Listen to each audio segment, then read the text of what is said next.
గమనించండి పిల్లరా.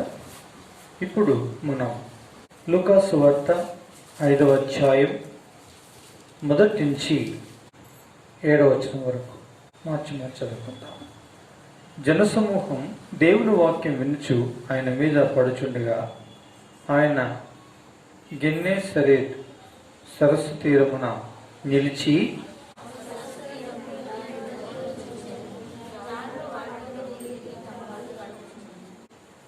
ఆయన ఆ ధోనిలో సీమోనుదైన యొక్క ధోనికి ధర నుండి కొంచెం త్రోయమని అతన్ని అడిగి కూర్చుండి ధోనిలో నుండి జనసమూహములకు బోధించుచుండెను.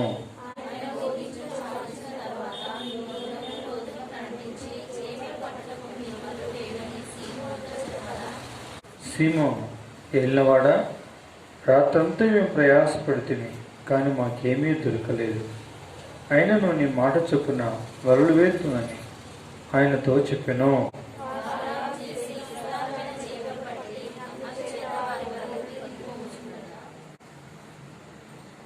వారు వేరొక దూరంలో నుండి తమ పాలువారు వచ్చి తమకు సహాయం చేయవలని వారికి సంజ్ఞలు చేసిరి. వారు వచ్చి 2 దోణులు మునుగునట్లు నింపిరి. చదవబడిన లేఖన భాగం ప్రభు దీవించి ఆశీర్వదించును గాక. ఇక్కడ యేసుక్రీస్తు ప్రభు వారు శరీరధారి అయి ఉన్నటువంటి దినములలో ఆయన 5వ అధ్యాయంలో ఏం చేశాడు అంటే, జనసమూహము నాకు వాక్యం ఉపదేశిస్తూ ఉన్నాడు.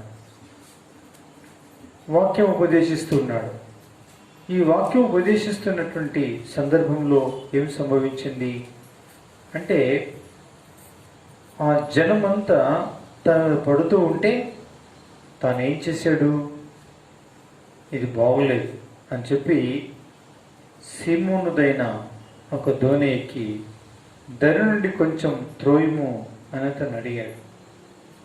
అప్పుడు త్రోయడం జరిగింది. వాక్యం ఉపదేశించాడు, విన్నారు. ఆ తర్వాత లోతుకు నడిపించమన్నాడు, లోతుకు నడిపించాడు. ఆ తర్వాత వల వేయమన్నాడు, వల విసిరాడు. విస్తారమైన చేపలు పడడం జరిగింది. ఇది సందర్భం. వెళ్ళరా, ఇది ఏం చూపిస్తుంది అనే విషయాన్ని మనం గమనిస్తే, ఈ 3వ వచనములో సీమోనుదైన ఒక దోణి ఎక్కి ఏం చేశాడు అంటే, ధర నుండి కొంచెం త్రోయుము అని అడిగాడు. ప్రేమైనటువంటి వాళ్ళరా, గమనించండి, దోణి మనుషుని యొక్క హృదయాన్ని చూపిస్తుంది. ఈ హృదయాన్ని చూపిస్తున్నటువంటి ఈ దోణిను ఏమని కోరుతున్నాడు ప్రభు? దోణి ఎక్కిన తర్వాత అంటే ధర నుంచి కొంచెం లోనికి త్రోయి అని చెప్పాడు. ప్రేమైనటువంటి వాళ్ళారా, అంటే ఆయనకు సౌకర్యంగా లేదు, కొంచెం అసౌకర్యంగా ఉంటున్నాడు ప్రభు. కాబట్టి ప్రభు అన్నాడు, దయచేసి కొంచెం ఈ దోణెను కొంచెం త్రోయండి, నీళ్ళు లోపలికి కొంచెం దరి నుంచి త్రోయండి అని చెప్పాడు.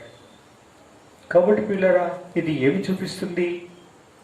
మన ప్రభు మన హృదయంలోకి మనం పశ్చాత్తాపడినప్పుడు, ప్రభు రక్తంతో కడగబడినప్పుడు, పవిత్రపరచబడినప్పుడు, మనం దేవుని ప్రజలమైనప్పుడు, దేవుడి బిడ్డలమని సాక్ష్యం ఇచ్చేటప్పుడు ఆయన కోరుకునే కోరిక ఏంటంటే, దరి నుంచి కొంచెం త్రోయబడడం అనేది కోరుకుంటాడు.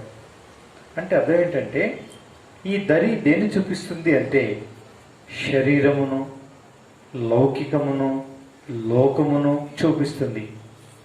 కాబట్టి ప్రభువును నమ్మినామన్న తత్పరత కలిగి, ప్రభువును నమ్మినామన్న పేరు కలిగి, మనం ప్రభువును కలిగి ఉన్నామన్న పేరు కలిగి, పిల్లరా ఇంకా లోకముతోనూ లౌకికమైనటువంటి సాంప్రదాయ సంబంధమైన విషయాలతోనూ, శరీరముతోనూ, శరీర క్రియలతోనూ, శరీర సంబంధమైన మనసు కలవారమును ఉన్నంతసేపు ప్రభువు చాలా అసౌకర్యంగా భావిస్తాడు, ఫీల్ అవుతూ ఉంటాడు.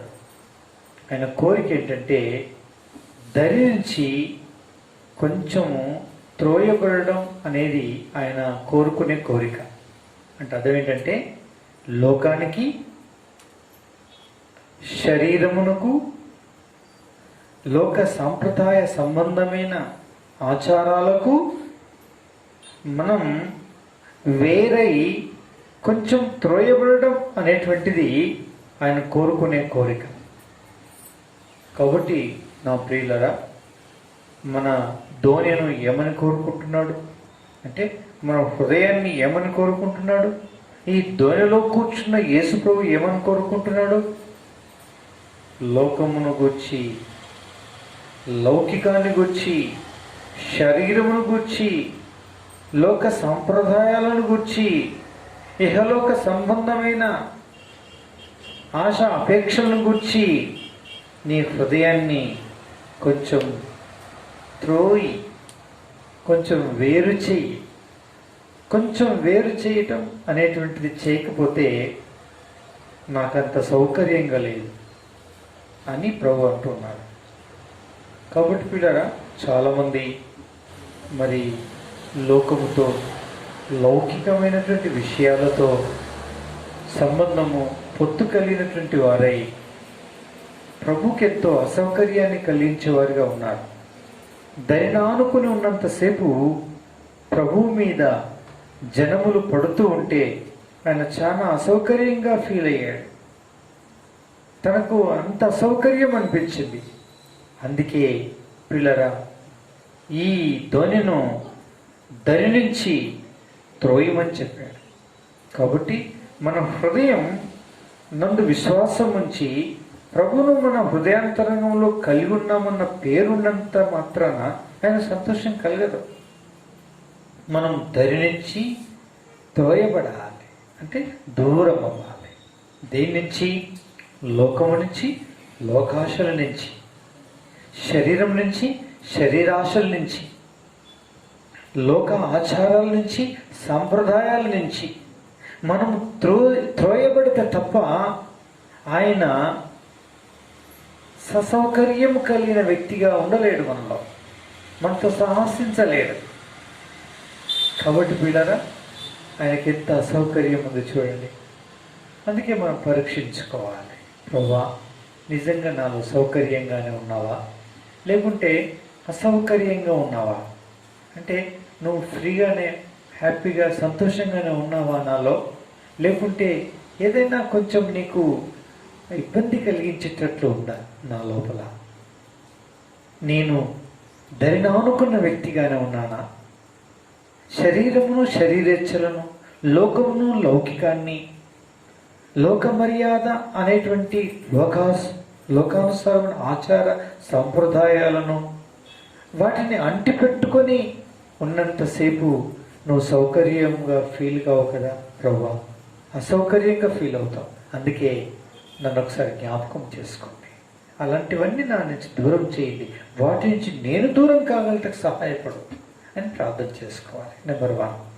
నెంబర్ 2 చూడండి, 3వ వచనంలో త్రోయమని అతను అడిగి కూర్చుండి ధోనిలో నుండి జనసమూహములకు బోధించుచుండెను. ఏమైనా బోధించుచున్నాడు. గమనించండి. అవును, మనం మన యొక్క ధోని అనే హృదయం లౌకికం నుంచి కొంచెం దూరం అయితే తప్ప, వేరైతే తప్ప ప్రభు బోధించే బోధేమిటో మనకు బోధించబడదు, మనకు అర్థం కాదు. పర్వాలేదులే అని లోకమును ఒకవైపు, శరీరమును, శరీర ఆశలు ఒకవైపు, లోకాచారాలు ఒకవైపు, ఈ లోక మర్యాదను ఒకవైపు మనం పెంచి పోషించుచు అంటి పెట్టుకొని ఉన్నంతకాలం ఆయన వింటున్నదంతా వింటూనే ఉంటాం. ఆయన చెప్పేదంతా కానీ మనకు మాత్రం వంట బట్టలు మనకు అర్థం కాదు. అది మనలో కార్యము జరిగించనివ్వదు. చూసారా? అంటే ధరించి కొంచెం త్రోయబడితేనే, వేరైతేనే మనకు అర్థమవుతుంది. లేకపోతే అస్సలు ఇసుమంతా కూడా, కోరు మందం కూడా మనకు అర్థం కాదు, దిగదు, అది మనకు ఇమడదు. అందుకే క్షమాపణ కోరుకోవాలి. ప్రభువా, నన్ను మన్నించండి, నన్ను క్షమించండి, మీ రక్తంతో కడగండి, నన్ను పవిత్రపరచండి ప్రభువా అని ప్రభు దగ్గర మనం క్షమాపణ కోరుకోవాల్సిన వారు, మనల్ని మన్నించమని ప్రభును అడగవలసిన వారమై ఉన్నాం. అప్పుడు ప్రభు మనల్ని దీవించి ఆశీర్వదిస్తాడు.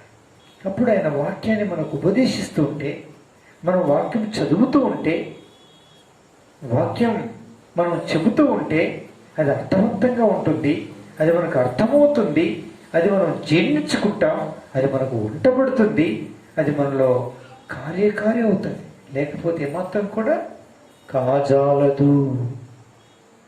అందుకే పిల్లరా, ఆయన బోధ మనకు వంటబడుతుంది. అప్పుడు మనం బోధ వింటాం, విన్న బోధంతా మనకు వంటబడుతుంది అని రెండో విషయం అర్థం చేయిస్తుంది. తర్వాత ఏమవుతుంది చూడండి, ఏమవుతుందో. 4వ వచనం, ఆయన బోధించుట చాలించిన తర్వాత నీవు దోనె లోతునకు నడిపించి అన్నాడు. ఏం చేయాలంటే ఇప్పుడు దరి నుంచి కొంచెం త్రోసివేయబడిన దోనెలో ఉన్న క్రీస్తు ఆయన ఉపదేశించే ఉపదేశం వింటూ ఉంటే అద్భుతమైన అమృతానందం, సంతోష ఆనందం కలుగుతుంది. ఎవరికి? మనకి. అయితే ప్రభుకి అంత ఆనందం లేదు. చాలామంది వినటం మట్టుకు మాత్రం విని అంతటితో సరిపెట్టుకునే జీవితాలు కలవారిగా ఉంటారు. కానీ ప్రభు అంటాడు, నాకు సంతోషం లేదు. నీ ధ్వనిలో కూర్చున్నాను, ధరి నుంచి వేరు చేసి కొంచెం త్రోయమన్నాను. నువ్వు వాక్యం వినడానికి మాత్రమే, నీలో నివాసం చేయడానికి మాత్రమే, సౌకర్యంగా ఉండడానికి మాత్రమే, ఆనందించాలంటే మాత్రం ఇంకొంచెం లోతుకు నడిపించాలి. లోతుకు నడిపించు అన్నాడు.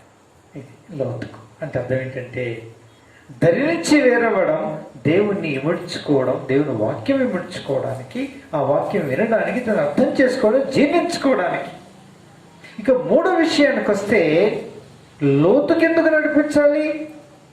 పిల్లరా, ఈ లోతు దేన్ని చూపిస్తుంటే లోతైన అనుభవాన్ని చూపిస్తుంది.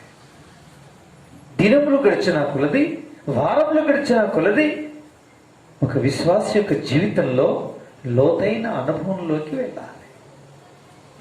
లోతైన అనుభవంలోకి వెళ్ళాలి, శ్రమల అనుభవంలోనికి వెళ్ళాలి, ప్రార్థన అనుభవంలోనికి వెళ్ళాలి. ఇదిగో అతడు ప్రార్థన చేయుచున్నాడు. ఇంత క్రితం చదివా. ఇదిగో అతడు ఏం చేస్తున్నాడు? ప్రార్థన చేయుచున్నాడు. ఇదిగో నా సంఘం శ్రమిస్తుంది, శ్రమ పడుతుంది. చూసారా? కాబట్టి లోతైన అనుభవం, లోతు దేని చూపిస్తుందంటే పిల్లరా, ప్రార్థనా అనుభవాన్ని చూపిస్తుంది, శ్రమల అనుభవాన్ని చూపిస్తుంది. శ్రమల అనుభవాన్ని చూపిస్తుంది. కాబట్టి దేవుని వాక్యం వింటూ వంట పెట్టించుకోవడం మాత్రం సరిపోదు. దేవుని కోరిక మనం లోతుకు వెళ్ళాలి. అంటే లోతైన బహు దట్టమైన శ్రమల గుండా, శ్రమల అనుభవం గుండా వెళ్ళాలి, శ్రమల్లోనికి వెళ్ళాలి. అది ఆయన కోరుకునే కోరిక. చూసారు? కాబట్టి ఈ అనుభవంలోకి ఎప్పుడైతే మనం వెళ్తామో అది ఎంతో ఆశీర్వాదకరమైంది. ఇది ప్రభు తను కోరే కోరిక. పిల్లరా, ఇది అయిపోయిన తర్వాత చూడండి ఏమైందో. అప్పుడు చేపలు పట్టుటకు మీ వలలు వేయుడని సీమోనుతో చెప్పగా, చేపలు పట్టుటకు వలలు వేయండి అనే సంగతి. ఏం వేయాలి? చేపలు పట్టుటకు వలలు వేయండి. ఇది ఆయన కోరుకునే 4వ కోరిక. అంటే మనం దరి నుంచి లోతుకు నడిపించబడాలి, దరి నుంచి కొంచెం త్రోయబడాలి, తర్వాత ఆయన బోధ వింటూ ఉండాలి, 3వది ధోనిని లోతుకు నడిపించాలి, ఇప్పుడు 4వది లోతుకు నడిపించిన ధోనిలో నుండి చేపలు పట్టుటకు వలలు వేయాలి. చేపలు పట్టుటకు వలలు వేయాలి. మనం ఆ దృష్టి మారాలంట. లోతైన అనుభవం గుండా వెళ్ళాక ఈ రీతిగా ప్రభు యొక్క సన్నిధానంలో మనం గడుపుతూ ఉన్నప్పుడు, శ్రమల గుండా మనం వెళ్తూ ఉన్నప్పుడు మనం ఏం చేయబడాలి? దేవుని యొక్క వాక్యంలో పిల్లగా వలలు విసిరి చేపలు పట్టాలి. ఇది ఆయన సంకల్పం. చూడండి, దేవుని వాక్యంలో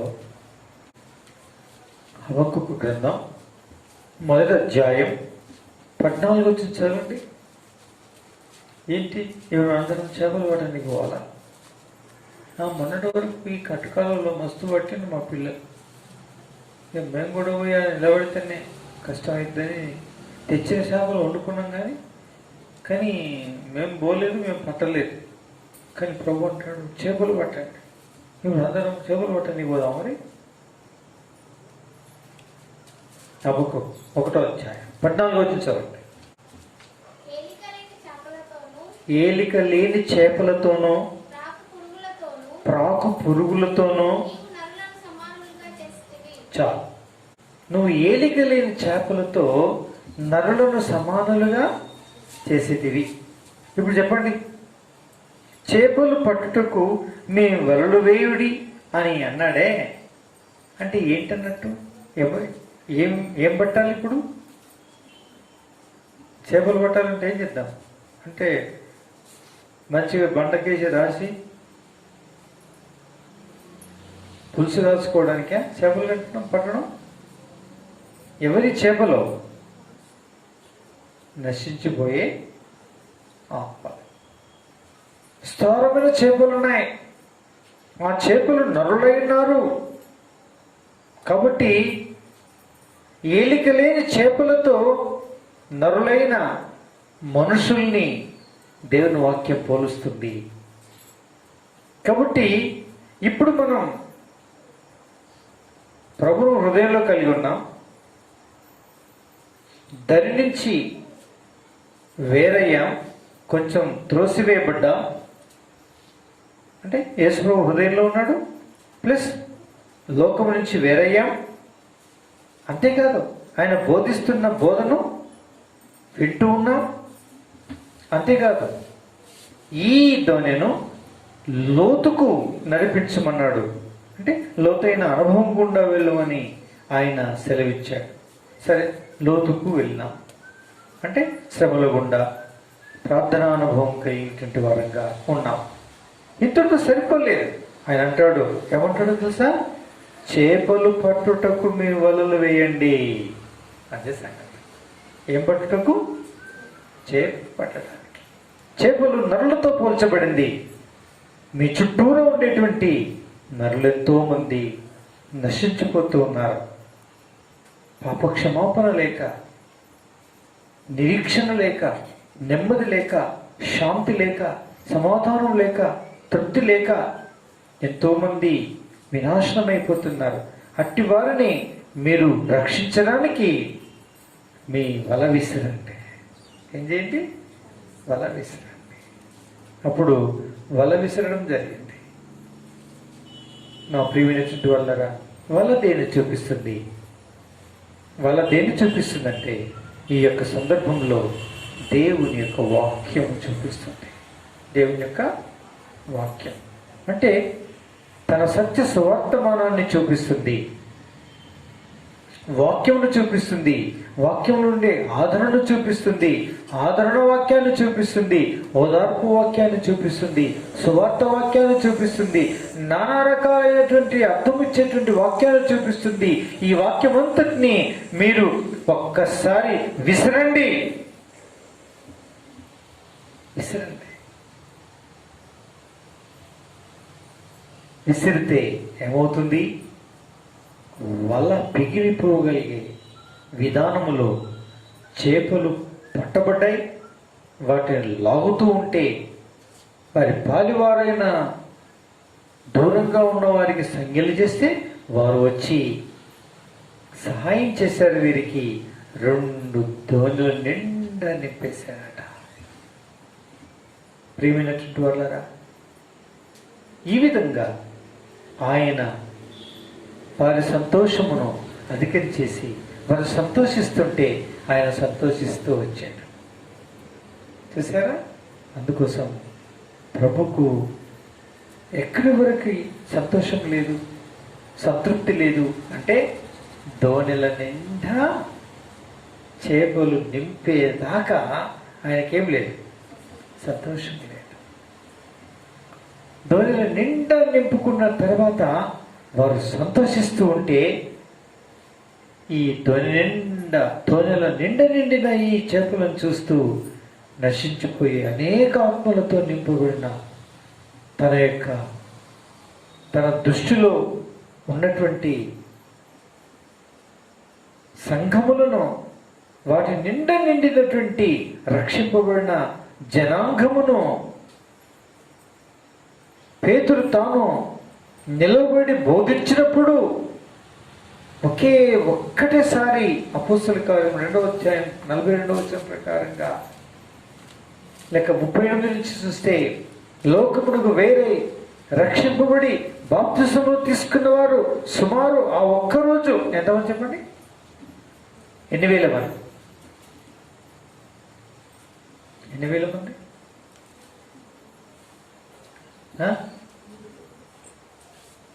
2,000, 3,000, 4,000, 5,000 చెప్పండి.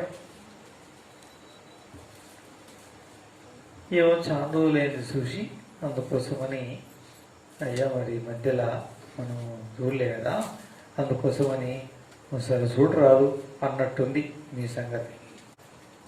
సరే, అనుమానం ఎందుకు, మళ్ళొకసారి చూద్దాం. అపోస్తలుల కార్యములు 2వ అధ్యాయం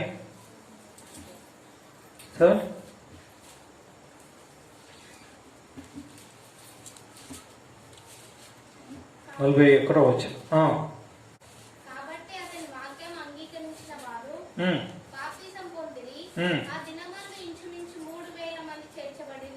మూడు వేల మంది 3,000 చేపలు పడ్డాయి.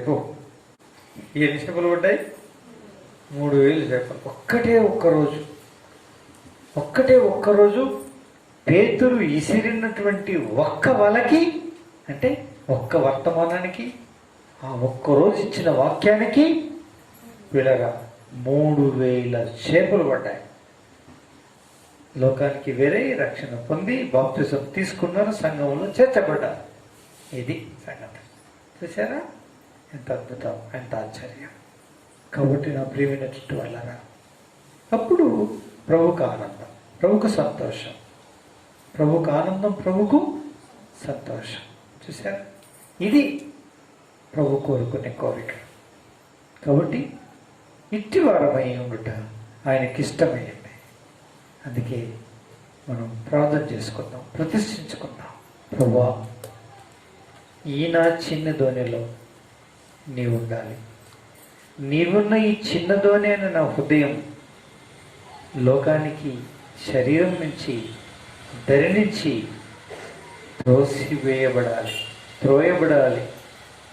త్రోయబడిన ఈ అనుభవ జీవితంలో నీ వాక్యం విని వంట పట్టించుకోవాలి. వాక్యం విని వంట పట్టించుకున్నటువంటి నేను దీన్ని లోతుకు నడిపించాలి. లోతైన అనుభవం గుండా వెళ్ళాలి. లోతైన అనుభవం గుండా వెళ్తున్న నేను ఏం చేయాలి? వల విసరాలి. విస్తారమైన చేపలు అనగా నశించిపోయి అనేక ఆత్మలను ఏం చేసుకోవాలి? నేను రక్షించుకొని సమకూర్చుకోవాలి. సంఘముగా దేవ సమకూర్చాలి. ఇది నీకు సంతృప్తి, సంతోషం కలిగిస్తుంది. అందుకొరకు నన్ను జ్ఞాపకం చేసుకో తండ్రి అని మనం ఏం చేసుకుందాం ఆయనకి. ఇది నిజమైన సార్థకమైనటువంటి క్రైస్తవ జీవితం పిల్లారా. అదేనా? ఈ ప్రకారంగా బ్రతుకి మనం ఏం చేసుకోవాలి? అప్పగించుకోవాలి. ప్రార్థన చేసుకుందాం. ఇట్టి వర్తమానాన్ని దేవుడు దీవించి ఆశీర్వదించను కాక ప్రతిష్ఠించుకుందాం.